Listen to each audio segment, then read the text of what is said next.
الحمد للہ رب العالمین والصلاة والسلام علی سید المرسلین اما بعد فاعوذ باللہ من الشیطان الرجیم بسم اللہ الرحمن الرحیم۔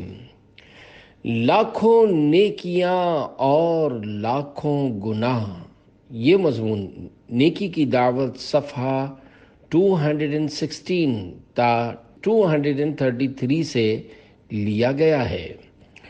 دعائے عطار، یا رب المصطفیٰ، جو کوئی 17 صفحات کا رسالہ لاکھوں نیکیاں اور لاکھوں گناہ پڑھ یا سن لے، اسے علم و تقوی کا پیکر بنا اور اس سے ہمیشہ ہمیشہ کے لیے راضی ہو جا۔ آمین بجاہ خاتم النبیین صلی اللہ علیہ وآلہ وسلم۔ درود شریف کی فضیلت نبی کریم صلی اللہ علیہ وآلہ وسلم کا فرمان بخشش نشان ہے۔ جس نے دن اور رات میں میری طرف شوق و محبت کی وجہ سے 3 مرتبہ درود پاک پڑھا، اللہ پاک پر حق ہے کہ وہ اس کے اس دن اور اس رات کے گناہ بخش دے۔ پڑھتے رہو درود و سلام بھائیو مدام، فضل خدا سے دونوں جہاں کے بنیں گے کام۔ صلو علی الحبیب صلی اللہ علی محمد۔ نیکی کی دعوت لذت والی عبادت ہے۔ نیکی کی دعوت دینے میں کبھی بھی سستی نہیں کرنی چاہیے۔ اگر یہ دینی کام اخلاص کے ساتھ رضا الہی کے لیے کیا جائے تو بے شک خوب لذت والی عبادت ہے۔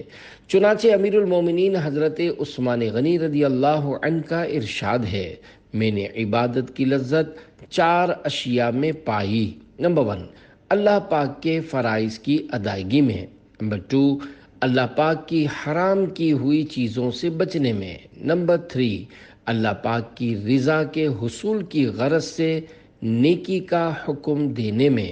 نمبر 4، اللہ پاک کے غضب سے محفوظ رہنے کے لیے برائی سے منع کرنے میں۔ نیکی کی دعوت سے محرومی کی صورت میں موت کی تمنا۔ صحابی رسول حضرت سیدنا ابی بکرہ رضی اللہ عنہ نے ایک موقع پر فرمایا، کسی جاندار کی موت کے بجائے مجھے اپنی موت پسند ہے۔ یہ سن کر حاضرین نے گھبرا کر عرض کی، ایسا کیوں؟ فرمایا، مجھے ڈر ہے کہ کہیں جیتے جی ایسا زمانہ نہ دیکھوں جس میں نیکی کا حکم نہ کر سکوں اور برائی سے منع نہ کر سکوں، کیونکہ ایسے زمانے میں کوئی خیر یعنی بھلائی نہیں۔ پیارے پیارے اسلامی بھائیوں، ہمارے اسلاف کا بھی کیا خوب جذبہ تھا، کیسی مدنی سوچ ہوا کرتی تھی، اور نیکی کی دعوت سے کیسا والہانہ لگاؤ تھا کہ ان کے یہاں نیکی کی دعوت کے بغیر گویا جینے کا تصور نہیں تھا۔ اور ایک آج ہماری حالت ہے کہ نیکی کی دعوت کے 1000 مواقع ملتے ہیں، پھر بھی پرواہ نہیں کی جاتی، حالانکہ کئی مواقع ایسے بھی آ جاتے ہیں جن میں نہی عن المنکر یعنی برائی سے منع کرنا واجب ہو جاتا ہے، مگر افسوس اس کی طرف بھی ہماری کوئی توجہ نہیں ہوتی۔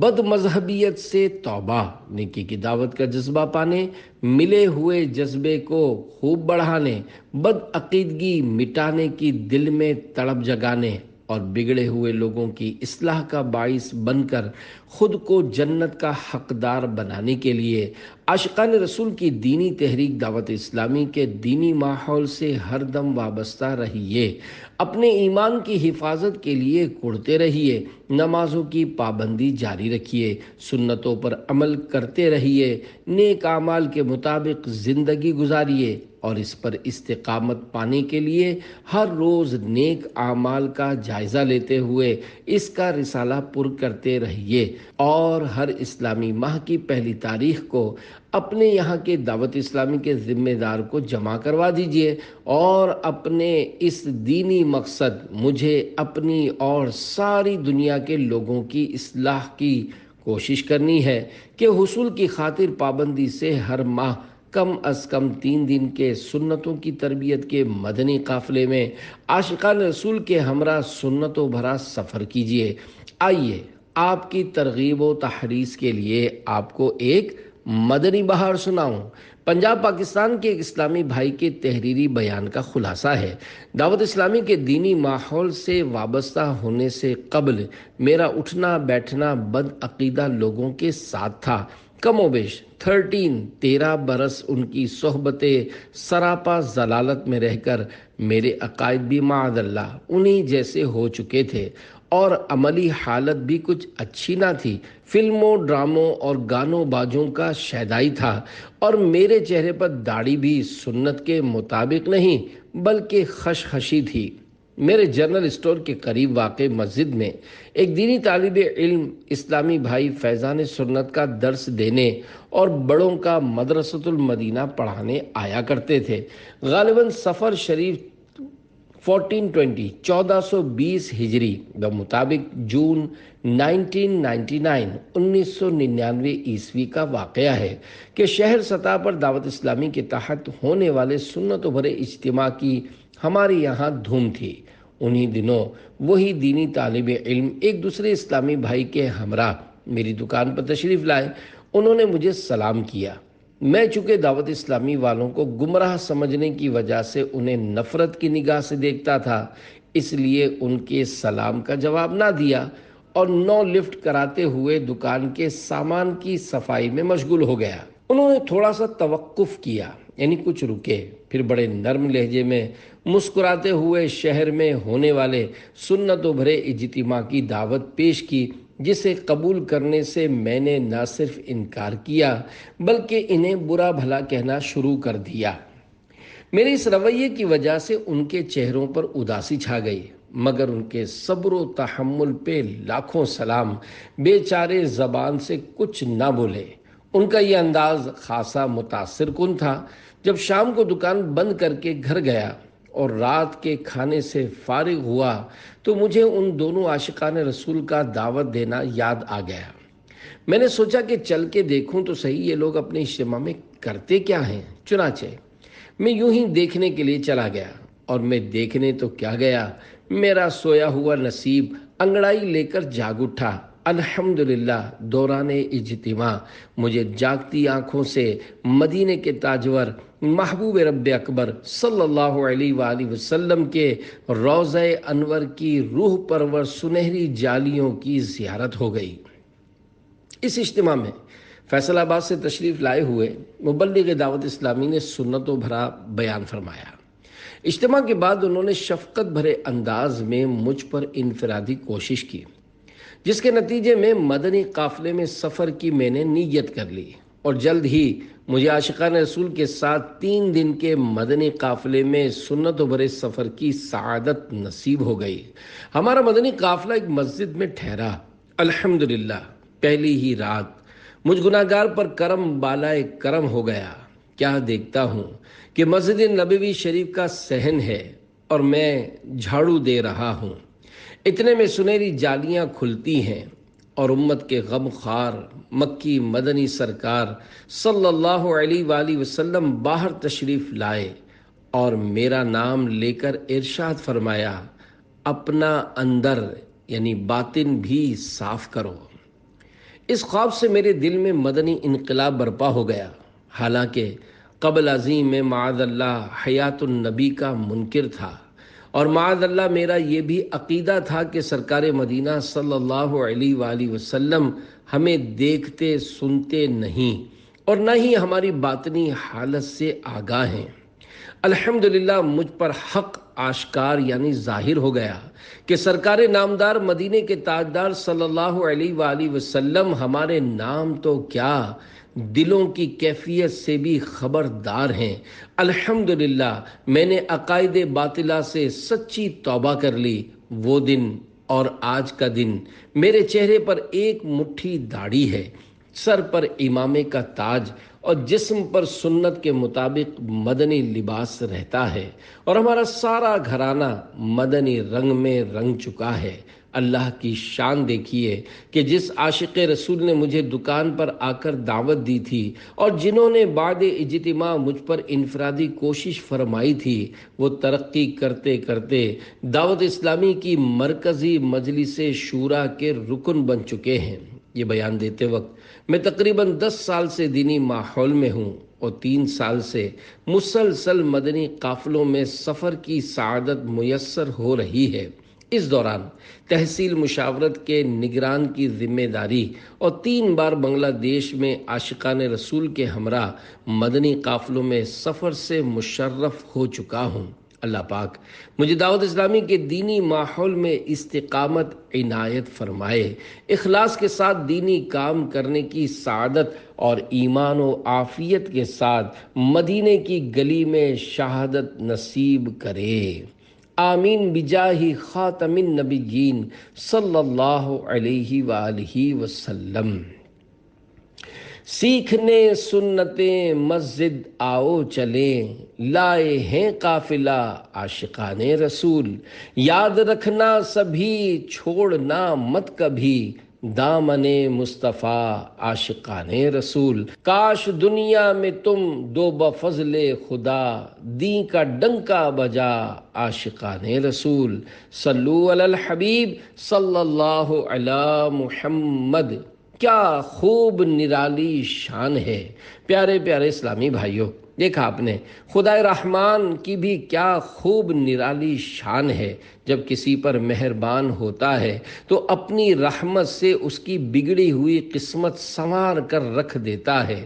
جو اس کے پیارے حبیب صلی اللہ علیہ وآلہ وسلم کی شان عظمت نشان سے بے خبر ہوتا ہے، اس کے دل کو بدعقیدیوں کی آلائشوں سے پاک کر کے اپنے محبوب صلی اللہ علیہ وآلہ وسلم کی شان بیان کرنے والا بنا دیتا ہے، جیسا کہ ابھی آپ نے مدنی بہار میں ملاحظہ فرمایا۔ اللہ پاک کی خفیہ تدبیر کس کے بارے میں کیا ہے؟ کوئی نہیں جانتا۔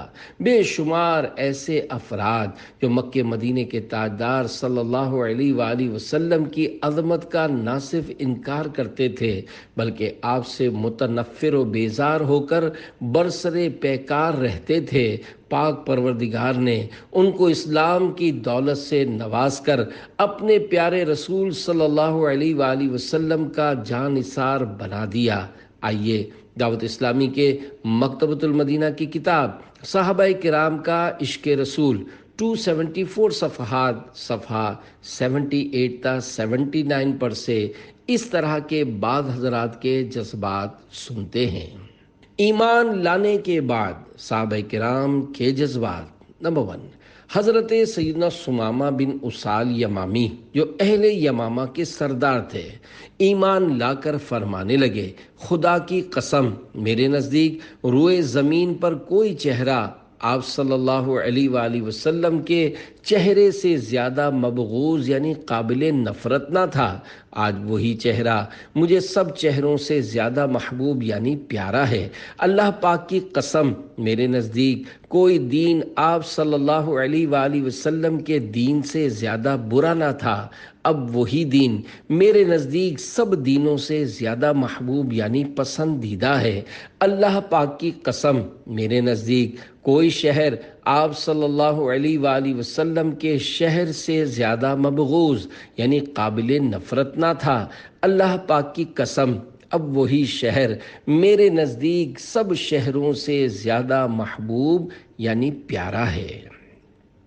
نمبر 2، حضرت سیدتنا ہند بنت عتبہ زوجہ ابو سفیان بن حرب جو حضرت سیدنا امیر حمزہ رضی اللہ عنہ کا کلیجہ چبا گئی تھیں، ایمان لا کر کہنے لگیں، یا رسول اللہ صلی اللہ علیہ وآلہ وسلم، روئے زمین پر کوئی اہل خیمہ میری نگاہ میں آپ صلی اللہ علیہ وآلہ وسلم کے اہل خیمہ سے زیادہ مبغوض یعنی قابل نفرت نہ تھے، لیکن آج میری نگاہ میں روئے زمین پر کوئی اہل خیمہ آپ صلی اللہ علیہ وآلہ وسلم کے اہل خیمہ سے زیادہ محبوب یعنی پیارے نہیں۔ نمبر 3، حضرت سیدنا صفوان بن امیہ رضی اللہ عنہ کا بیان ہے کہ غزوہ حنین کے دن رسول اللہ صلی اللہ علیہ وآلہ وسلم نے مجھے مال عطا فرمایا، حالانکہ آپ صلی اللہ علیہ وآلہ وسلم میری نظر میں مبغوض ترین خلق یعنی ساری مخلوق میں سب سے زیادہ برے تھے۔ آپ صلی اللہ علیہ وآلہ وسلم مجھے عطا فرماتے رہے یہاں تک کہ آپ صلی اللہ علیہ وآلہ وسلم میری نظر میں محبوب ترین خلق یعنی جہاں میں سب سے پیارے ہو گئے۔ شراب عشق احمد میں کچھ ایسی کیف و مستی ہے کہ جان دے کر بھی ایک دو گھونٹ مل جائے تو سستی ہے۔ صلو علی الحبیب صلی اللہ علی محمد۔ مجھے 3 دن دھوبی کا کام کرنا پڑا۔ ہمارے اولیاء کرام رحمت اللہ علیہم ظاہری کے ساتھ ساتھ باطنی طور پر بھی نیکی کی دعوت کی ترکیب فرمایا کرتے تھے، چنانچہ امام الطائفہ حضرت سیدنا جنید بغدادی رحمت اللہ علیہ کے ایک مرید جو کہ بصرہ شریف میں گوشہ نشین تھے، ان کے دل میں ایک روز کسی گناہ کا خیال آیا۔ اس برے خیال کی نحوست سے ان کا چہرہ سیاہ پڑ گیا، وہ بڑے گھبرائے۔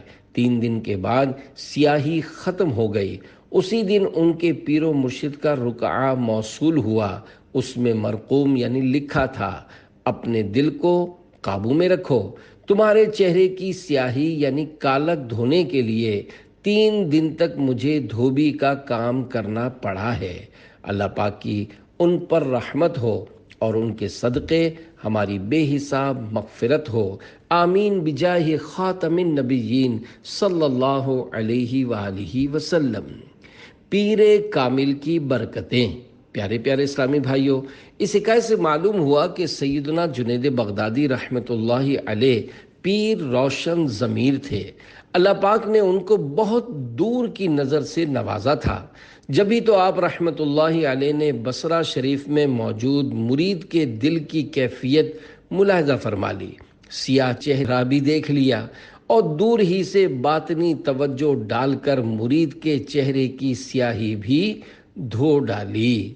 اس حکایت سے یہ بھی درس ملا کہ کامل پیر کی بدولت انسان گناہوں سے بچا رہتا ہے، اور اگر کوئی لغزش واقع ہو بھی جائے تو بإذن اللہ پیر و مرشد کی توجہ کے سبب اس کا تدارک یعنی اصلاح کا سامان بھی ہو جاتا ہے۔ لہذا ضرور کسی کامل پیر کا مرید ہو جانا چاہیے۔ اور یہ بھی معلوم ہوا کہ خدا کی یاد سے منہ پر ایک خاص نورانیت کا جلوہ نظر آتا ہے، جبکہ گناہوں کے ارتکاب سے دل بھی سیاہ ہو جاتا اور منہ پر بھی نحوست چھا جاتی ہے۔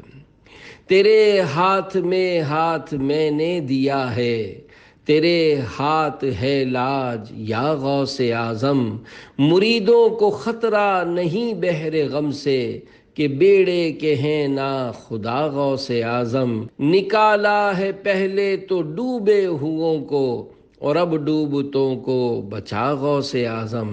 صلو علی الحبیب صلی اللہ علی محمد۔ اونٹ جب چوہے کا ہو گیا۔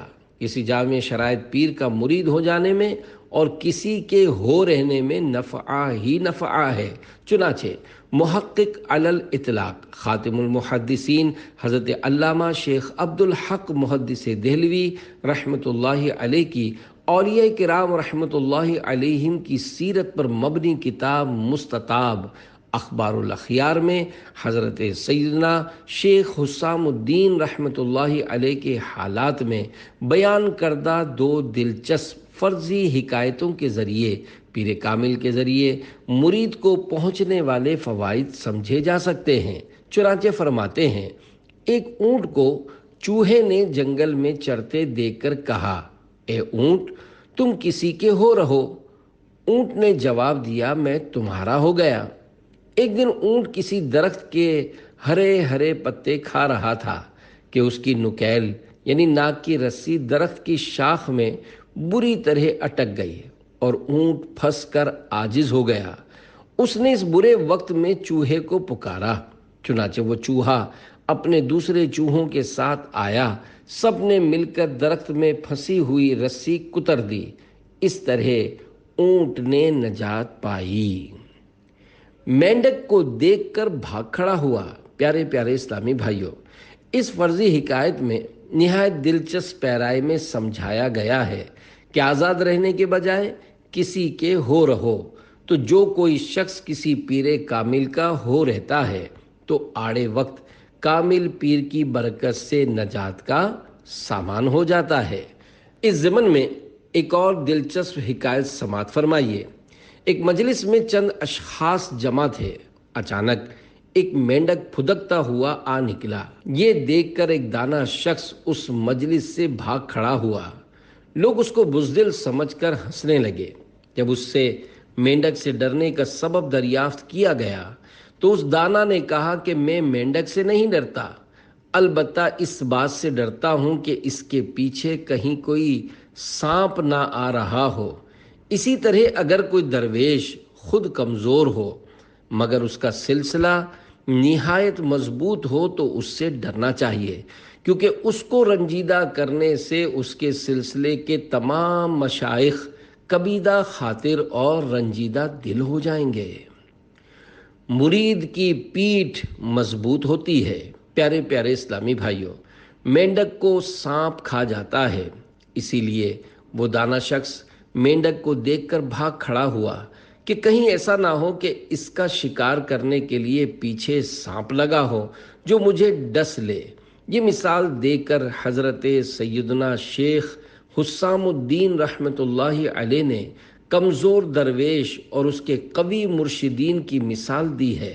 تو واقعی جو آدمی کسی پیر کامل کا مرید ہو جاتا ہے اس کی پیٹھ مضبوط ہو جاتی ہے کہ اگر اس کا اپنا پیر کمزور ہوا بھی تو کیا ہوا، اپنے پیر کا پیر یا پھر اس کا پیر تو مضبوط ہوگا، اور یوں دنیا و آخرت کی بھلائیاں ہاتھ آئیں گی۔ دعوت اسلامی کے مکتبۃ المدینہ کی کتاب ملفوظات اعلی حضرت 561 صفحات، صفحہ 260 تا 263 پر سے بعض دلچسپ و معلوماتی عرض و ارشاد پیش کیے جاتے ہیں۔ سنیے اور ایمان تازہ کیجیے۔ بیعت کے معنی۔ عرض، بیعت کے کیا معنی ہیں؟ ارشاد، بیعت کے معنی بک جانا۔ سزائے موت کے موقع پر ایک مرید کی اپنے پیر سے عقیدت۔ اعلیٰ حضرت رحمۃ اللہ علیہ نے فرمایا، سبع سنابل شریف میں ہے، ایک صاحب کو سزائے موت کا حکم بادشاہ نے دیا۔ جلاد نے تلوار کھینچی، یہ اپنے شیخ کے مزار کی طرف رک کر کے کھڑے ہو گئے۔ جلاد نے کہا، اس وقت قبلے کو منہ کرتے ہیں۔ فرمایا، تو اپنا کام کر، میں نے قبلے کو منہ کر لیا ہے، اور ہے بھی یہی بات کہ کعبہ قبلہ ہے جسم کا اور شیخ قبلہ ہے روح کا۔ اس کا نام ارادت یعنی مریدی ہے۔ اگر اس طرح صدق عقیدت کے ساتھ ایک دروازہ پکڑ لے تو اس کو فیض ضرور آئے گا۔ اگر اس کا شیخ خالی ہے تو شیخ کا شیخ تو خالی نہ ہوگا، اور بالفرض وہ بھی نہ صحیح تو حضور غوث اعظم رضی اللہ عنہ تو معدن فیض یعنی فیض کی کان و منبع انوار یعنی انوار کا سر چشمہ ہے، ان سے فیض آئے گا۔ بس سلسلہ صحیح و متصل یعنی ملا ہوا ہونا چاہیے۔ دکان الٹ دوں گا۔ اس ضمن میں اعلیٰ حضرت رحمۃ اللہ علیہ کی بیان فرمودہ ایک حکایت اپنے انداز میں عرض کرتا ہوں کہ ایک فقیر کسی دکان پر آیا اور کہنے لگا، 1 روپیہ دے۔ دکاندار نے انکار کیا۔ فقیر نے کہا، روپیہ دیتا ہے تو دے ورنہ تیری دکان الٹ دوں گا۔ لوگ اکٹھے ہو گئے۔ اتفاقاً ایک روشن ضمیر بزرگ ادھر آ نکلے۔ انہوں نے دکاندار سے فرمایا، اس کو جلد روپیہ دے دیجئے ورنہ دکان الٹ جائے گی، کیونکہ میں نے اس فقیر کے باطن پر نظر ڈالی کہ کچھ ہے بھی، معلوم ہوا بالکل خالی ہے۔ پھر اس کے پیر کو دیکھا، اسے بھی خالی پایا۔ اس کے پیر یعنی دادا پیر کو دیکھا تو وہ اہل اللہ سے ہیں، اور دیکھا کہ وہ منتظر کھڑے ہیں کہ کب اس کی زبان سے نکلے اور میں دکان الٹ دوں۔ یہ حکایت بیان کر کے اعلیٰ حضرت رحمۃ اللہ علیہ نے فرمایا کہ اس فقیر نے اپنے پیر کا دامن مضبوطی سے تھاما ہوا تھا۔ قیامت تک آنے والے مریدین۔ ائمہ دین رحمہم اللہ المبین فرماتے ہیں کہ حضور غوث اعظم رضی اللہ عنہ کے دفتر یعنی رجسٹرڈ میں قیامت تک کے مریدین کے نام درج ہیں، جس قدر غلامی میں ہیں یا آنے والے ہیں۔ حضور پر نور غوث اعظم رضی اللہ عنہ فرماتے ہیں، رب کریم نے مجھے ایک دفتر عطا فرمایا کہ منتہائے نظر یعنی جہاں تک نظر جا سکے وہاں تک وسیع تھا، اور اس میں قیامت تک کے میرے مریدین کے نام تھے، اور مجھ سے فرمایا قد وہبوا لک، یعنی یہ سب تمہیں بخش دیے یعنی دے دیے گئے۔ ایک اشکال اور اس کا جواب۔ عرض، حضور یہ تو جبرن روپیہ لینا ہوا۔ ان ولی اللہ نے اگر اس کی دکان بچانے کو دینے کی تاکید فرمائی، ممکن تھا جیسے دفع ظلم کے لیے رشوت دینا، مگر اس فقیر کے دادا پیر نے کہ اہل اللہ سے تھے اس ظلم کی تائید کیوں کر روا یعنی جائز رکھی۔ ارشاد، شریعت مطہرہ کے دو حکم ہیں، ظاہر و باطن۔ قاضی و عامہ ناس یعنی عام لوگ ان کی رسائی ظاہر احوال ہی تک ہے، ان پر اس کی پابندی لازم، اگرچہ واقف حقیقت حال کے نزدیک حکم بالعکس یعنی الٹ ہو۔ حیرت انگیز مقدمہ قتل۔ مزید فرمایا، اس کی نظیر یعنی مثال زمانہ سیدنا داود علیہ الصلوۃ والسلام میں واقع ہو چکی۔ ایک فقیر مفلس بے نوا نان شبینہ یعنی رات کی روٹی کو محتاج شب کو دعا کیا کرتا کہ الہی رزق حلال عطا فرما۔ اتفاقاً کسی شب ایک گائے اس کے گھر میں گھس آئی، یہ سمجھا کہ میری دعا قبول ہوئی، یہ رزق حلال غیب سے مجھے عطا ہوا ہے۔ گائے پچھاڑ کر ذبح کی، اس کا گوشت پکایا اور کھایا۔ صبح کو مالک کو خبر ہوئی، وہ سرکار نبوت علی نبینا وعلیہ الصلاۃ والسلام میں نالشی یعنی فریادی ہوا۔ سیدنا داود علی نبینا وعلیہ الصلاۃ والسلام نے فرمایا، جانے دے، تو مالدار ہے، اس محتاج نے ایک گائے ذبح کر لی تو کیا ہوا؟ وہ بگڑا اور کہا، یا نبی اللہ، میں حق چاہتا ہوں۔ فرمایا، اگر حق چاہتا ہے تو گائے اسی کی تھی۔ وہ اور برہم یعنی غصے ہوا، فرمایا، نہ صرف گائے بلکہ جتنا مال تیرے پاس ہے سب اسی کا ہے۔ وہ اور زیادہ فریادی ہوا تو فرمایا، تو بھی اسی کی ملک ہے اور اسی کا غلام ہے۔ اب تو اس کی بے تابی کی حد نہ تھی۔ فرمایا، اگر تصدیق چاہتا ہے ابھی ہمارے ساتھ چل۔ اس فقیر اور اس گائے والے کو ہمراہ رکاب یعنی ساتھ لے کر جنگل کو تشریف لے گئے۔ واقعہ عجیب تھا، خلق کا ہجوم ساتھ ہو لیا۔ ایک درخت کے نیچے حکم دیا کہ یہاں کھودو۔ کھودنے سے انسان کا سر اور ایک خنجر جس پر مقتول کا نام کندہ یعنی لکھا تھا برآمد ہوا۔ نبی اللہ علیہ الصلوۃ والسلام نے اس درخت سے ارشاد فرمایا، شہادت یعنی گواہی ادا کر، تو نے کیا دیکھا؟ پیڑ نے عرض کی، یا نبی اللہ علیہ الصلوۃ والسلام، یہ اس فقیر کے باپ کا سر ہے، یہ گائے والا اس کا غلام تھا۔ اس یعنی گائے والے نے موقع پا کر میرے نیچے اپنے آقا یعنی فقیر کے والد کو اسی کے خنجر سے ذبح کیا اور زمین میں ماں خنجر یعنی خنجر کے ساتھ دبا دیا اور اس کے تمام اموال پر قابض ہو گیا۔ اس کا یہ بیٹا بہت صغیر سن یعنی کم عمر تھا۔ اس نے ہوش سنبھالا تو اپنے آپ کو بے کس و بے زر یعنی مفلس و تنگ دست ہی پایا، اور یہ بھی نہ جانا کہ اس کا باپ کون تھا اور اس کا کچھ مال بھی تھا یا نہیں۔ حکم باطن ثابت ہوا۔ غلام یعنی گائے والا چونکہ فقیر کے باپ کا قاتل تھا، اس لیے گردن مارا گیا۔ یعنی قتل کیا گیا، اور وہ تمام اموال جو گائے والے کے تھے وراثتاً فقیر کو ملے۔ اعلیٰ حضرت رحمۃ اللہ علیہ نے یہ حکایت بیان کر کے فرمایا، وہی یہاں بھی ممکن کہ دکاندار اس فقیر کے مورث یعنی جس کا یہ فقیر وارث ہے کا مدیون یعنی قرض دار ہو، اگرچہ وہ فقیر بھی اس سے واقف نہ ہو، نہ یہ دکاندار اسے پہچانتا ہو، تو یہ جبرن دلانا جبر نہیں بلکہ حق بحق دار رسانیدن یعنی حقدار کو اس کا حق پہنچانا ہے۔ ہر ذرہ ہر قطرہ شاہد ہے ہر لمحہ، اس کی قدرت و صنعت کا یکتائی و وحدت کا، لا الہ الا اللہ آمنا برسول اللہ۔ کون نیکی کرنے والے کی طرح ہے؟ سرکار نامدار دو عالم کے مالک و مختار صلی اللہ علیہ وآلہ وسلم نے فرمایا، ان الدال علی الخیر کفاعلہ، یعنی بے شک نیکی کی راہ دکھانے والا نیکی کرنے والے کی طرح ہے۔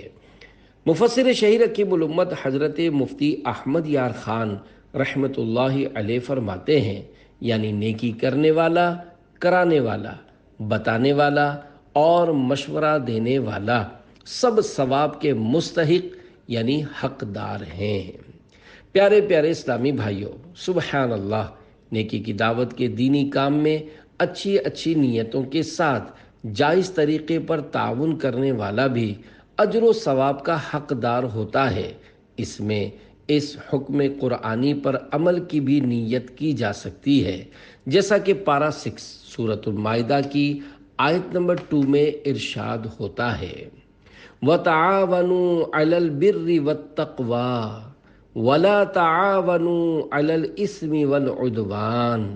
ترجمہ کنز ایمان، اور نیکی اور پرہیزگاری پر ایک دوسرے کی مدد کرو اور گناہ اور زیادتی پر باہم مدد نہ دو۔ صلو علی الحبیب صلی اللہ علی محمد۔ تمام عمل کرنے والوں کا ثواب خاتم النبیین جناب رحمت للعالمین صلی اللہ علیہ وآلہ وسلم کا فرمان دل نشین ہے۔ جو ہدایت کی طرف بلائے اس کو تمام عاملین یعنی عمل کرنے والوں کی طرح ثواب ملے گا، اور اس سے ان عمل کرنے والوں کے اپنے ثواب سے کچھ کم نہ ہوگا، اور جو گمراہی کی طرف بلائے تو اس پر تمام پیروی کرنے والے گمراہوں کے برابر گناہ ہوگا، اور یہ ان کے گناہوں سے کچھ کم نہ کرے گا۔ لاکھوں نیکیاں اور لاکھوں گناہ۔ مفسر شہیر حکیم الامت حضرت مفتی احمد یار خان رحمۃ اللہ علیہ فرماتے ہیں، یہ حکم عام ہے، یعنی نبی صلی اللہ علیہ وآلہ وسلم اور ان کے صدقے سے تمام صحابہ، ائمہ مجتہدین، علماء متقدمین و متاخرین سب کو شامل ہے۔ مثلاً اگر کسی کی تبلیغ سے 1,00,000 نمازی بنے تو اس مبلغ کو ہر وقت 1,00,000 نمازوں کا ثواب ہوگا، اور ان نمازیوں کو اپنی اپنی نمازوں کا ثواب۔ اس سے معلوم ہوا کہ حضور صلی اللہ علیہ وآلہ وسلم کا ثواب مخلوق کے اندازے سے ورا ہے۔ رب کریم فرماتا ہے، وَإِنَّ لَكَ لَأَجْرًا غَيْرَ مَمْنُونٍ، پارہ 29 سورہ قلم آیت نمبر 3، ترجمہ کنز ایمان، اور ضرور تمہارے لیے بے انتہا ثواب ہے۔ ایسے ہی وہ مصنفین جن کی کتابوں سے لوگ ہدایت پا رہے ہیں، قیامت تک لاکھوں کا ثواب انہیں پہنچتا رہے گا۔ یہ حدیث اس آیت کے خلاف نہیں۔ لیس للانسان الا ما سعی، پارہ 27 سورہ نجم آیت 39، ترجمہ کنز ایمان، آدمی نہ پائے گا مگر اپنی کوشش، کیونکہ یہ ثوابوں کی زیادتی اس کے عمل تبلیغ کا نتیجہ ہے۔ مزید فرماتے ہیں، اس میں گمراہیوں کے موجدین، مبلغین یعنی گمراہی ایجاد کرنے اور گمراہی دوسروں کو پہنچانے والے سب شامل ہیں۔ تا قیامت ان کو ہر وقت لاکھوں گناہ پہنچتے رہیں گے۔ نیک بنانے کی مشین بن جائیے۔ پیارے پیارے اسلامی بھائیوں، نیکیوں کے حریص بن جائیے۔ دوسروں کو نمازی بنانے کی مہم تیز سے تیز تر کر دیجیے۔ جب بھی نماز باجماعت کے لیے سوئے مسجد جانے لگیں، دوسروں کو ترغیب دے کر ساتھ لیتے جائیے۔ جنہیں نماز نہیں آتی انہیں نماز سکھائیے۔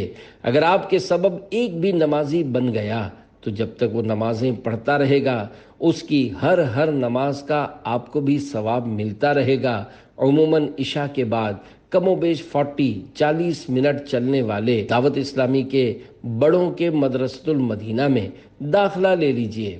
اس میں خود بھی قرآن کریم سیکھیے اور دوسروں کو بھی سکھائیے۔ آپ سے سیکھنے والا جب تلاوت کرے گا، آپ کو بھی اس کی تلاوت کا ثواب ملتا رہے گا۔ آپ بھی سنتوں پر عمل کیجئے اور دوسروں کو بھی عمل پر آمادہ کیجئے۔ اگر آپ نے کسی کو ایک سنت سکھا دی تو اب وہ جب اس سنت پر عمل کرے گا، آپ کو بھی اس سنت پر عمل کرنے والے کی طرح ثواب ملتا رہے گا۔ مدنی دورہ برائے نیکی کی دعوت اور مدنی قافلوں میں سنتوں بھرے سفر کے ذریعے اپنی اور دوسروں کی اصلاح کی زوردار مہم چلا کر مسلمانوں کو نیک بنانے کی مشین بن جائیے۔ انشاءاللہ ثواب کا انبار لگ جائے گا اور دونوں جہانوں میں بیڑا پار ہو جائے گا۔ تیرے کرم سے اے کریم مجھے کون سی شے ملی نہیں، جھولی ہی میری تنگ ہے تیرے یہاں کمی نہیں۔ صلو علی الحبیب صلی اللہ علی محمد۔ ہر کلمے پر سال بھر کی عبادت کا ثواب۔ اور پیارے پیارے اسلامی بھائیوں، جب کوئی مسلمان نیکی کی دعوت دیتا ہے تو اللہ پاک کی رحمت جوش میں آتی ہے۔ چنانچہ حجت الاسلام حضرت سیدنا امام ابو حامد محمد بن محمد غزالی رحمۃ اللہ علیہ فرماتے ہیں، ایک بار حضرت سیدنا موسیٰ کلیم اللہ علی نبینا وعلیہ الصلاۃ والسلام نے بارگاہ خداوندی میں عرض کی، یا اللہ پاک، جو اپنے بھائی کو نیکی کا حکم کرے اور برائی سے روکے، اس کی جزا کیا ہے؟ اللہ پاک نے ارشاد فرمایا، میں اس کے ہر کلمے کے بدلے ایک سال کی عبادت کا ثواب لکھتا ہوں اور اسے جہنم کی سزا دینے میں مجھے حیا آتی ہے۔ نیکیوں کا انبار، سبحان اللہ۔ اگر آپ کسی کو نیکی کی دعوت دیں گے تو ایک کلمے، لفظ، قول یا بات کے بدلے ایک سال کی عبادت کا ثواب پائیں گے۔ فرض کیجئے آپ نے کسی دن مسجد میں صرف ایک اسلامی بھائی کے سامنے فیضان سنت سے درس دیا اور اس میں 2 صفحات پڑھ کر سنائے۔ اب اگر ان میں 20 باتیں نیکی و بھلائی کی بیان ہوئیں تو درس سننے والا وہ اسلامی بھائی ان پر عمل کرے یا نہ کرے، آپ کے نامہ اعمال میں انشاءاللہ 20 سال کی عبادت کا ثواب لکھا جائے گا۔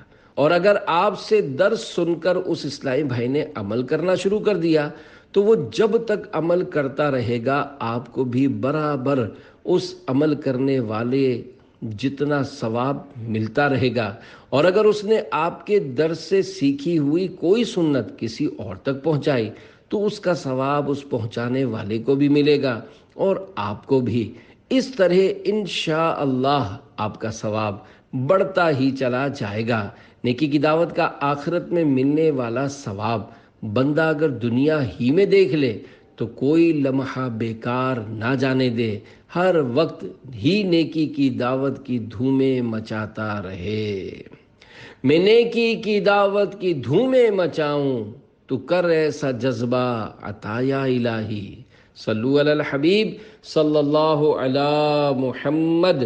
درس دینے کا ثواب۔ پیارے پیارے اسلامی بھائیوں، بے شک فیضان سنت سے درس دینا بھی نیکی کی دعوت ہی کا ایک ذریعہ ہے، لہذا ہمت کیجئے، شیطان سے پیچھا چھڑائیے، سستی اڑائیے اور روزانہ کم از کم 2 درس ضرور دیجئے۔ مسجد درس، چوک درس، بازار درس وغیرہ میں سے کم از کم کسی ایک کی ترکیب فرمائیے۔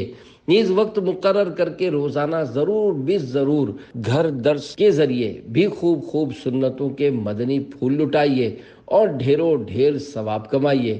اس ضمن میں 2 احادیث مبارکہ سنیے اور جھومیے۔ فرمان مصطفیٰ صلی اللہ علیہ وآلہ وسلم، جو شخص میری امت تک کوئی اسلامی بات پہنچائے تاکہ اس سے سنت قائم کی جائے یا اس سے بد مذہبی دور کی جائے تو وہ جنتی ہے۔ دعائے مصطفیٰ صلی اللہ علیہ وآلہ وسلم، اللہ پاک اس کو تر و تازہ رکھے جو میری حدیث کو سنے، یاد رکھے اور دوسروں تک پہنچائے۔ درس کی برکت۔ پیارے پیارے اسلامی بھائیوں، درس فیضان سنت کا جذبہ بڑھانے کے لیے آئیے آپ کو ایک مدنی بہار سناتا ہوں۔ چنانچہ کراچی کے مقیم ایک اسلامی بھائی کے بیان کا خلاصہ ہے۔ 1410 ہجری 1410 ہجری مطابق 1990 عیسوی کی بات ہے کہ میں لاہور میں ایک جگہ ملازمت کرتا تھا۔ اسی دوران دعوت اسلامی کے دینی ماحول سے وابستہ ایک اسلامی بھائی بھی وہیں ملازم ہوئے۔ ایک بار میں نے ان سے کہا کہ کسی ایسی کتاب کی طرف میری رہنمائی فرمائیے جسے پڑھ کر اسلامی طرز پر زندگی گزاری جا سکے۔ انہوں نے کہا کہ آپ دعوت اسلامی کے مکتبۃ المدینہ کی فیضان سنت خرید فرما لیجئے۔ بات آئی گئی ہو گئی، زندگی کا پہیہ اپنی تیز رفتاری سے گھومتا رہا۔ گردش لیل و نہار سے بے خبر میں معمول کے مطابق زندگی گزارتا رہا اور دنیاوی مصروفیات کی وجہ سے وہ کتاب نہ خرید سکا۔ کچھ عرصے بعد خدا کا کرنا ایسا ہوا کہ میں مستقل طور پر کراچی منتقل ہو گیا۔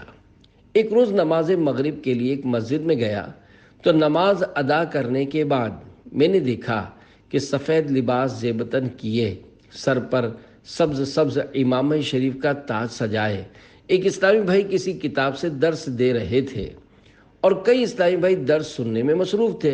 میں بھی اس درس میں بیٹھ گیا۔ جب میری نظر اس کتاب پر پڑی جس سے وہ اسلامی بھائی درس دے رہے تھے تو اس پر فیضان سنت لکھا تھا، جسے دیکھ کر میرا ذہن ماضی کے دھندلکوں میں کھو گیا اور میرے ذہن کے پردے پر یہ بات ابھری کہ یہ تو وہی کتاب ہے جسے خریدنے کا مجھے لاہور میں فلاں اسلامی بھائی نے مشورہ دیا تھا۔ درس کے بعد میں نے اسلامی بھائیوں سے ملاقات کی اور ان سے فیضان سنت مطالعہ کرنے کے لیے مانگی۔ انہوں نے دے دی۔ اس کا مطالعہ کرنے سے میرے اندر سنتوں پر عمل کرنے کا جذبہ پیدا ہوا اور الحمدللہ رفتہ رفتہ دعوت اسلامی کے دینی ماحول سے وابستہ ہو کر سنتوں پر عمل کے لیے کمر بستہ ہو گیا۔ نیز میرے ساتھ ساتھ میرے 3 بھائی بھی الحمدللہ دعوت اسلامی کے دینی ماحول سے وابستہ ہو گئے۔ نہ نیکی کی دعوت میں سستی ہو مجھ سے، بنا شائق قافلہ یا الہی، سعادت ملے در سے فیضان سنت کی روزانہ 2 مرتبہ یا الہی۔ صلو علی الحبیب صلی اللہ علی محمد۔ دعائے مصطفیٰ صلی اللہ علیہ وآلہ وسلم، اللہ پاک اس کو تر و تازہ رکھے جو میری حدیث کو سنے، یاد رکھے اور دوسروں تک پہنچائے۔